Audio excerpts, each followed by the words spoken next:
about 10:30 is we'll see some soldiers coming through the archway there into the courtyard, and they will also have a uniform inspection like we saw before. These soldiers will then march from here down the road. They will turn right and march towards Buckingham Palace. That is what they will do. What we will do is we will watch, but then we will move before the soldiers start marching. Yeah, because this area can get very busy with people, and there's no point us waiting for the soldiers to start marching here. We're not allowed on the road when the soldiers are out. So they're on the road and we have to shuffle through the crowd and they march off, and it's no fun at all. So we move before the soldiers do. We wait for them at the gates of the park. We just came through there. As the soldiers come to the corner and they start turning, then we march along with them down towards Buckingham Palace. So they're on the road, we're on the side of the road, marching parallel with the guards. Okay, that's the plan. So yeah, it just means we don't get stuck behind the crowd. So that's good. And the soldiers will be coming out about 10:30. You would think with the military, you would know exactly what time the soldiers are doing things. You would think military timing, military precision. It is not that way at all. It is like I was surprised to see the soldiers on the horses today because they were a little bit early than they normally are. And so there's a lot of variation with how the guard change goes. The guard change can change depending on the day of the week. It can depend on the weather. It can depend on which regiments are on duty. It can depend on if there's other events as well, either with the military or with the royal family. If there's a member of the royal family who's going to come past, for example, they might do it a little bit earlier or a bit later, things like this. So there's lots of actually variation. You never know for sure how the guard change is going to go and what time it's going to happen. We had a situation some years ago. We were all here. We were waiting for the guards to come out. No sign of the guards. It got to the time when the guards should have started marching. Still no sign of the guards. So I went up to one of the police who are around here, and I said, "Do you know what's happening?" And the police officer said, "The captain hasn't finished his breakfast yet." Yeah. Now, there's two things there. Yeah, exactly. There's two things there. I mean, maybe that could have been true. I don't know. It's also possible it was the officer's way of saying, yeah, I don't know either. Yeah, exactly. So yeah.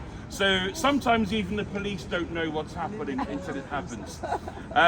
And for me, I like this. I've been doing this for 11 years now, and I'm always like, okay, how's it going to be? What's going to happen today? Yeah, it's exciting, so it's cool. Anyway, I think it'll all go to plan today, but about 10:30 is when we'll start seeing things happening. But while we're waiting for that, and I'll give you more details about the guard change and what the guard change is, what they're doing near the time. But let's have a quick chat about the palace since we are here. So this is St. James Palace. It was built, it was finished being built in 1536. It's built in the time of King Henry VIII. When it was finished, he gave it to his second wife, Anne Boleyn. You might know what happened to Anne Boleyn. Yes. Unfortunate.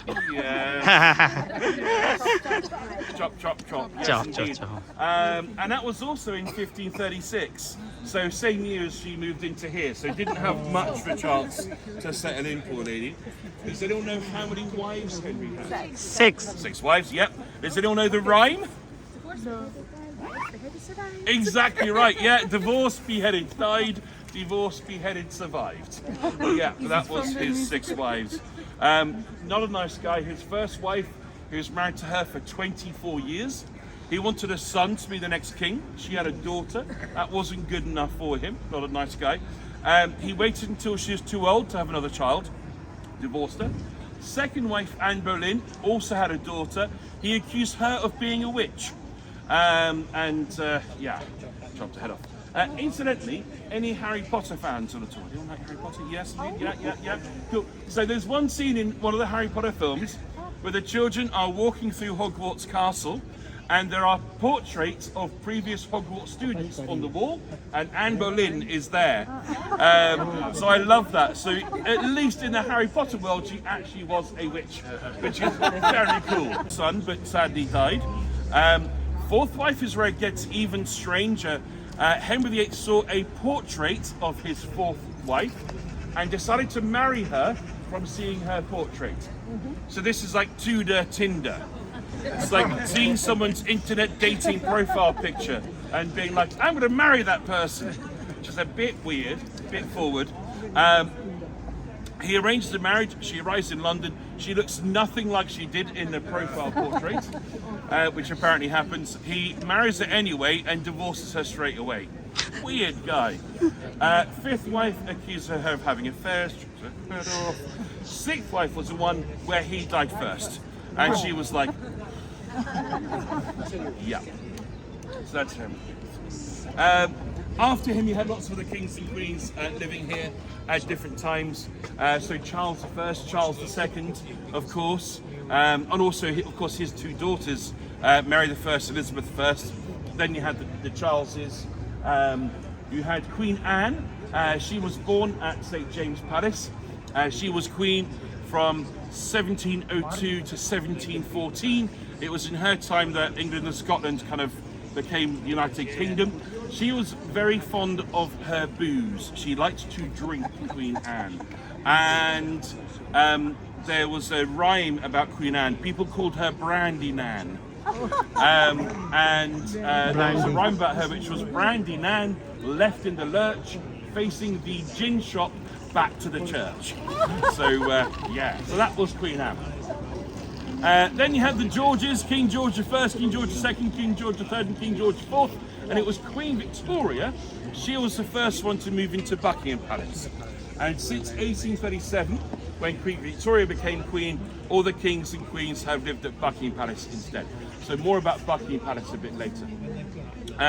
But it's still a royal residence. So Charles used to live here. It's where two of his nieces, Beatrice and Eugenie, two princesses, have lived here. And it's where his sister, Princess Anne, she lives here now. So it is still very much a royal residence.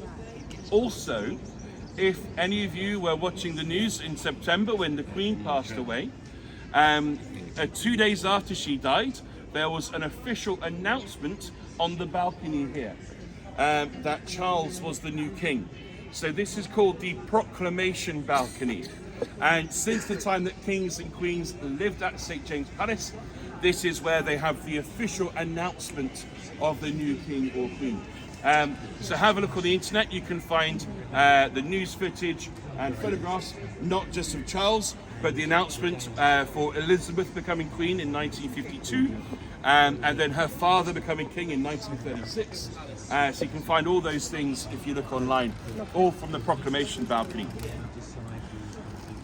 Even if you look at it just for the hats, there were amazing, like very fancy robes and incredible hats being worn by the people, mostly kind of old men on the balcony there.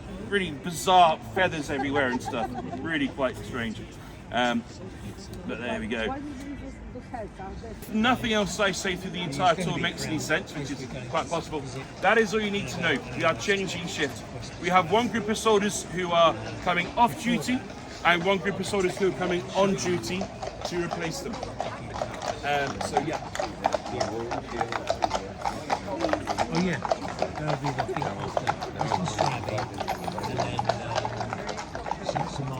So yeah, so we're changing shift. The guards we'll be seeing first today have been on duty guarding St. James Palace for the last 48 hours.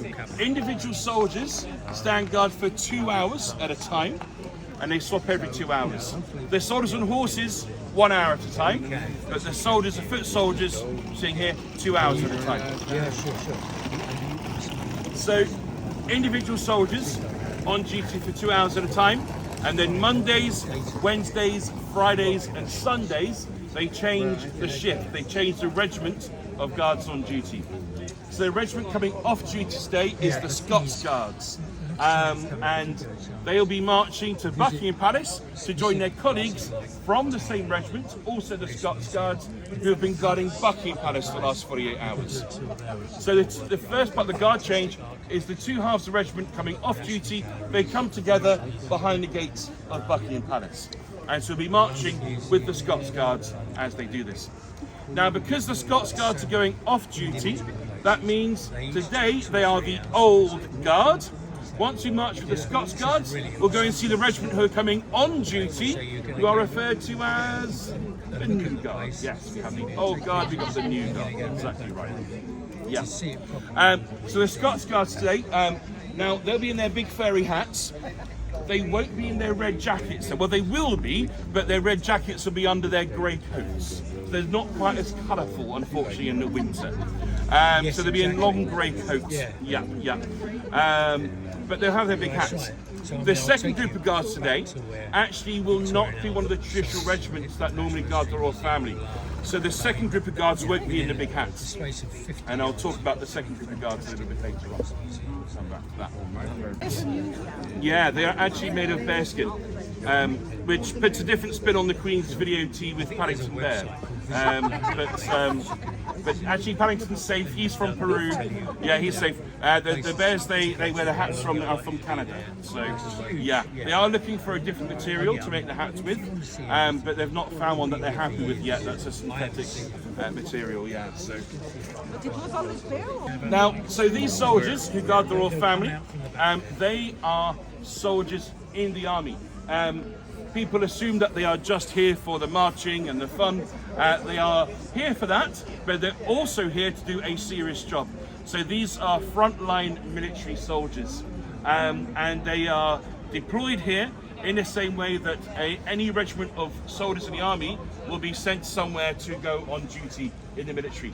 But there are 5 regiments of guards who do this duty on a regular basis, and to guard the royal family is just part of their job. They do everything else that other soldiers do, but they do this as well as part of their regular job. So you have the Grenadier Guards, Coldstream Guards, Scots Guards that we've seen today, the Irish and the Welsh Guards.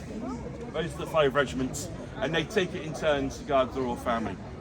And then occasionally we have a guest regiment, like we do today. We'll be seeing them later on, so we'll come back to that. So the soldiers, although they're in their fancy uniform, they're very much part of the security around the royal family. So you have the police who guard the areas around the palace. Then you have the soldiers who guard behind the gates and in the buildings. And then you have Secret Service who are there to be security for the individual members of the royal family. So you have different layers of security. Let me come and stand behind you, folks. Sorry, I'm going to come through. Yep. That's it. Let me stand behind you guys. Okay, so the soldiers have been called out for uniform inspection. These folks, they carry SA-80 assault rifles with a bayonet knife, which is the standard issue for the British Army.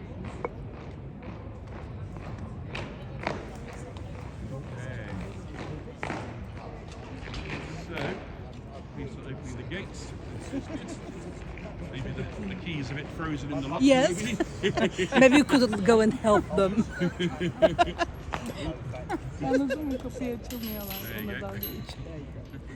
What is the key helping the game? Well,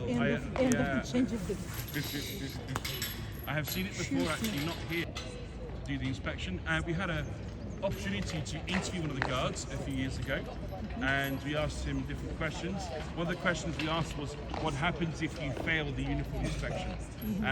And the answer was basically detention, like at a school. So all your free time that day, you have to repolish your boots, your buckles, your belts, and your buttons, and you fluff your hat and your jacket, and then the whole detachment have another uniform inspection together at 10 o'clock at night. So it means Because everyone else has everyone else? Yeah. So you So are not popular. You're not popular. Yeah. Anything. How did they see anything with those hats in front of them? Good question. Yeah, I don't know. Cool. So we've got, you'll recognise this uniform here. So this is a so I mentioned that the household cavalry bands play instruments on horses, but they do also sometimes play their instruments on foot. And we've got the household cavalry band joining us here today. So you'll recognise his uniform from the soldiers and horses we saw. So he's a member of the Blues and Royal Squadron.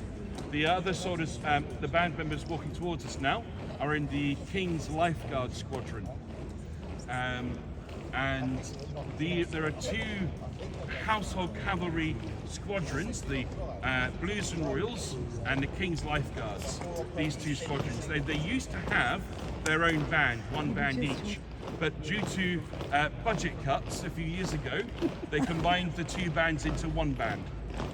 So that is why we now have both uniforms here.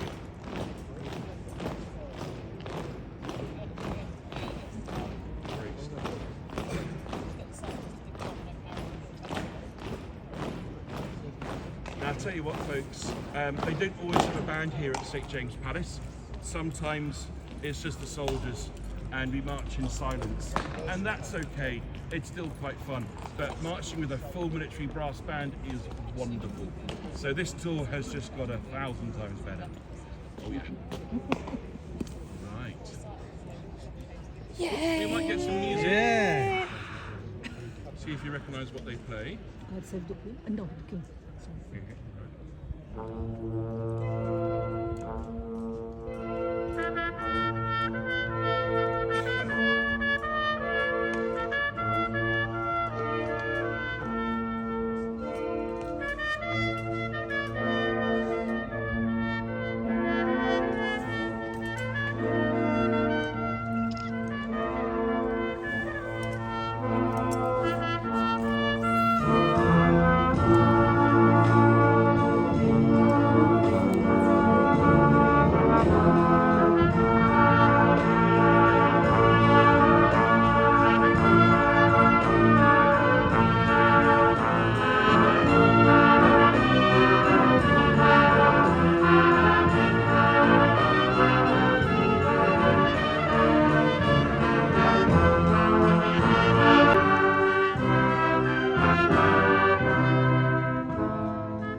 Very cool. Okay, folks. So fun of the tours, we're going to make a move so we can try and get ahead of the crowd. So fun of the tours, quick march.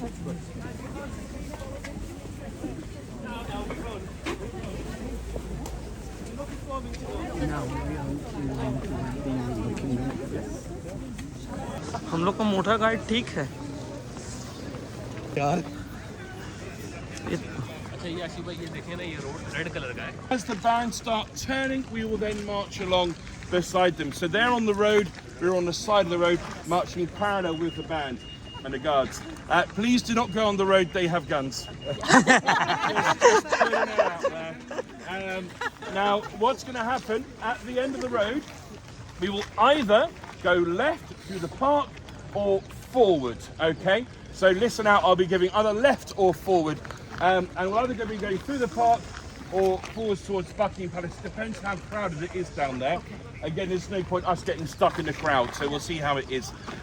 So keep an eye out for where my flag is going and an ear out for my big voice. So that's the plan. One other thing to point out while we're waiting, if you look through the trees, we've got St James Palace. Then to the left of that is a white building. That is Clarence House. That's where Charles currently lives. So he's not moved into Buckingham Palace yet. Yeah, he's still at Clarence House. He's been there for quite a few years. Yeah. You can see the White House behind the tree. Currently, Charles, the King of United Kingdom, still live there.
Okay.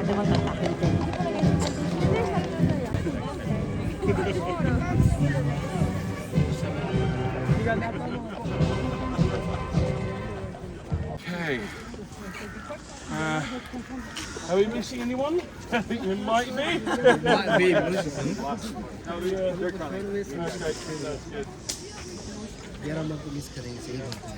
the road to our right there is the Wellington Barracks. It's the most central military barracks in London. It's where the guards begin and end their royal duties. So we just saw the guards coming off duty, marching to join their colleagues who've been guarding Buckingham Palace for the last 48 hours. Coming on duty now, we have the new guard. They'll be marching out of the gates to the barracks. They'll be marching straight towards where we're standing here, and then they'll turn and march off to our left towards Buckingham Palace. What we will do is we'll stand here and watch the band as they march past. We'll watch the soldiers, and then we'll march with the second group of soldiers also to our left. It's a shorter distance this time. We're going through the Golden Gate, if you look down that way to your left there, through that Golden Gate, turning left after that. There's a little pause where we'll watch the guards marching into the gates of Buckingham Palace. It'll be very busy there, so we won't get a great view, but we'll see them going to the gates. And then we shall round off the tour we're going to stand on the grass over here, and I'll explain to you what the guards do once they're behind the gates of Buckingham Palace. I'll explain how you can see more of the guards and the bands once the tour finishes. If you want to stick around and see more, there's a lot more you can see. We'll have a chat about Buckingham Palace itself, and then I'll give you directions on how you can get away from this area once you're finished. So that's all coming up. One last stop after a little bit of marching, but not too far this time. Now, the soldiers we're seeing this time around, it's the band of the Irish Guards. So it's one of the traditional regimental bands. They'll have blue feathers on their hats, which tells us they are Irish Guards. But the regiment is one I have not seen before in my 11 years. And it's the 23rd Parachute Engineer Regiment. So they're a guest regiment. And so these are engineers who support the parachute regiment.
People are thousands and thousands of people tunnel, even it's a Sunday, minus temperature 3.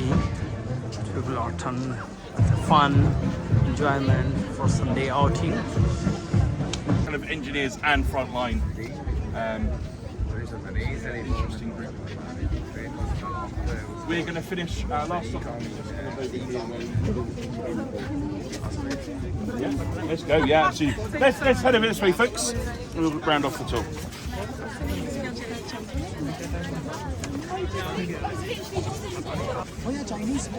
हाँ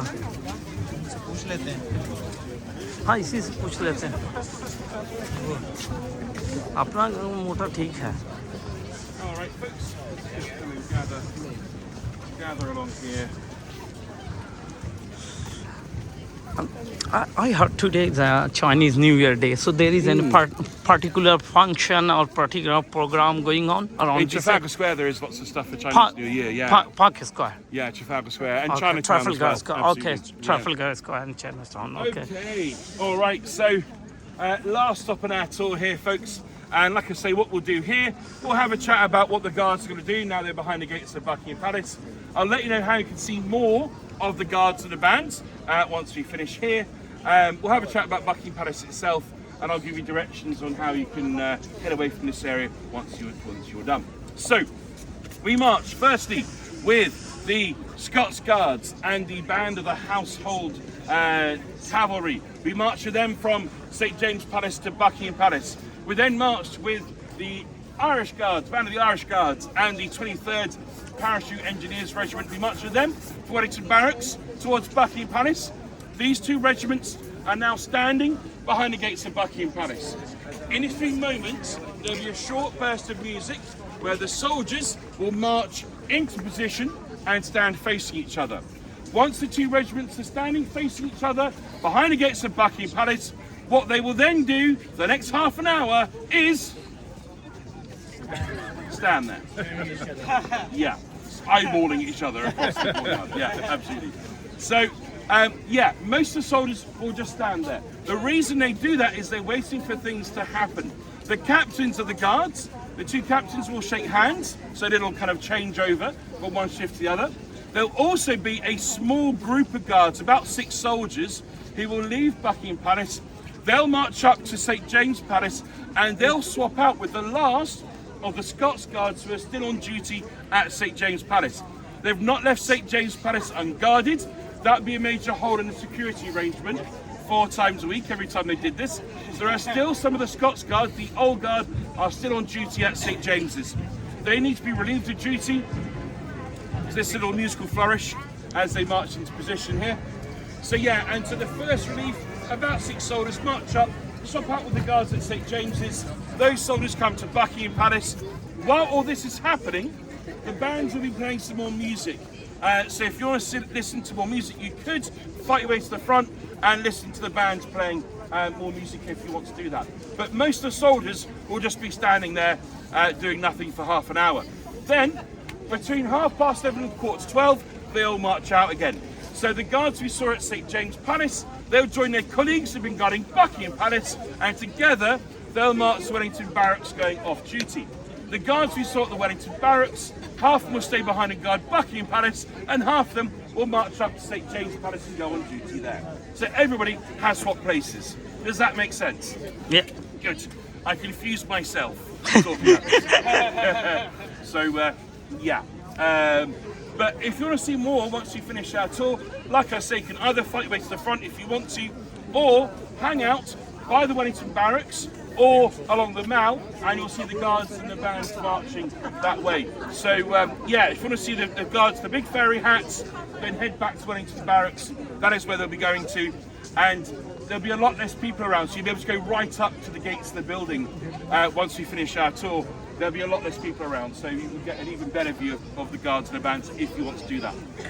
But while we're here, and before we finish, we might as well have a bit of a chat about Buckingham Palace since it's there. Anyone know how many rooms are in Buckingham Palace? Any guesses? Any ideas?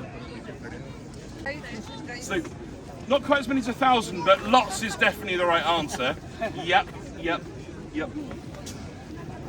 78 bathrooms, 240 bedrooms, and 775 rooms.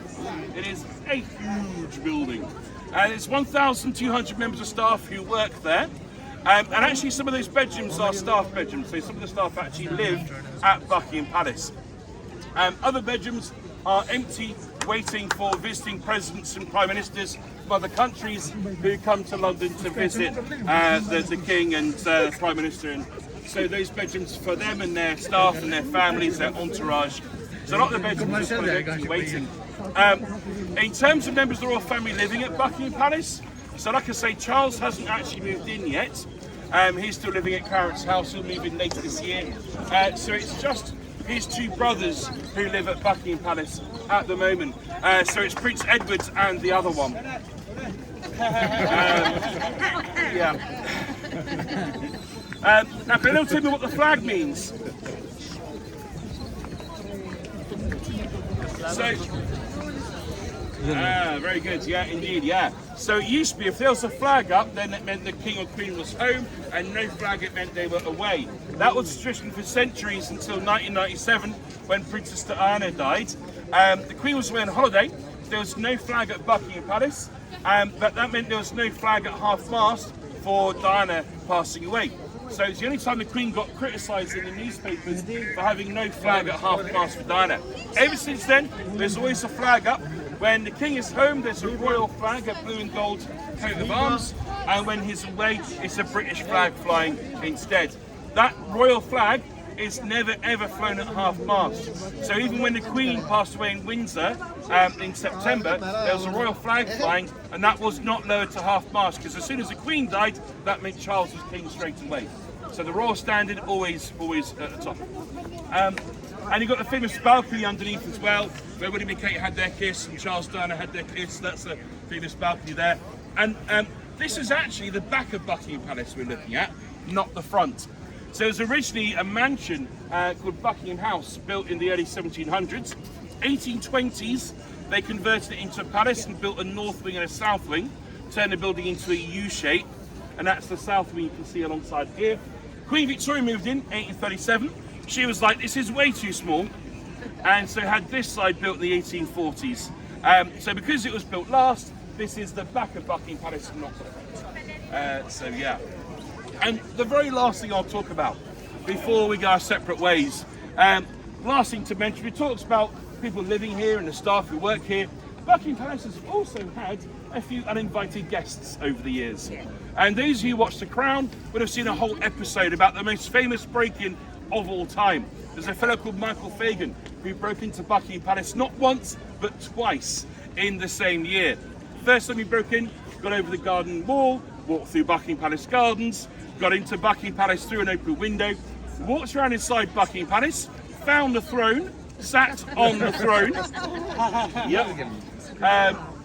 I've got to say, I don't know about you folks, if that was me, the throne was there, absolutely. Quick selfie, yeah. He found some food and some wine and walked around Buckingham Palace drinking the wine and eating the food. Nobody caught him. Nobody even realised he was there. He lets himself out. We only know he did this because a few months later he thought, well, that was easy, I'll do that again. So second time, got over the garden wall, walked through the gardens into an open window, walked around inside Buckingham Palace, and out of 775 rooms, found himself inside Queen's bedroom when the Queen was asleep in bed. Yeah. Now luckily, meant no harm to the Queen, sat on her bed, rolled himself a cigarette and had a chat with the Queen. As you do. Yeah. In the TV show, when they dramatise this, they have a long conversation about class and status and privilege. I don't think they had that conversation in real life somehow. But they did have a conversation, they did talk to each other. He was then caught and the security compared his statements to their records. They worked out the first time he broke in and the second time he broke in, he did set off the alarms. And both times, the security turned the alarms off. Oh, it's the wind, it's one of the dogs, it's fine, and ignored the alarms. So I think the security are lucky it was 1982 and not 1682. Its heads did roll, but not in a literal sense. It might have happened a few centuries ago. So, yeah. Michael Fagan himself did a short stint in prison, but he's still very much with us, and you can find interviews with him online, talking about the day he met the Queen. He wasn't the last person to break into Buckingham Palace though. 2004, a guy got into the roof of Buckingham Palace in a Batman outfit. There we go. Yeah. So folks, that brings us to the end of our tour. From here, you've got more options, like I say, you can either fight your way to. Other than that, you've been a lovely group. I hope you have enjoyed it all. Thank you very much. Thank you. Thank you for your time. No worries. Okay, bye. Thank you. So when you guys book your London fun trip, Yeah, always join fun London Jess. tours, He's yeah. a nice guy, and he's a perfect knowledge around this area. Yeah. Say hi to my. Hi folks. Welcome to Fun London Tours.